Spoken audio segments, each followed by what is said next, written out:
Galba magnam tabernam habet. Taberna est plena statuarum et amphorarum. Taberna feminas Romanas delectat. Hodie Tullia, Claudia, Camilla tabernam Galbae intrant. Galba feminas videt. Quid Tulliae demonstrat?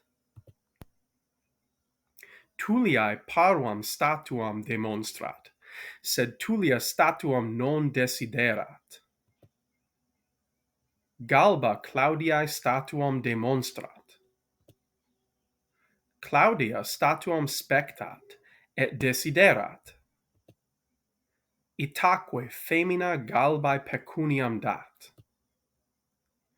Camilla quoque statuam Dei desiderat.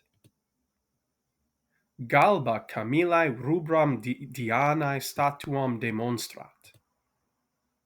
Statua Camillam delectat. Camilla Galbae pecuniam dat.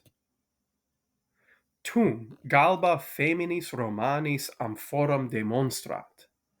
Amphora pulchra feminas delectat.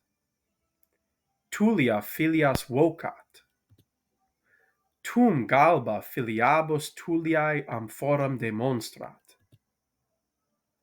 Amphora puellas quoque delectat. Cornelia et secunda tabernam Galbae amant.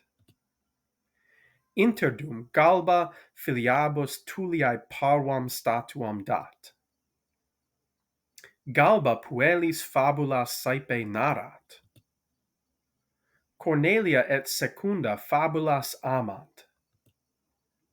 Itaque feminae et puellae tabernam Galbae saepe intrant.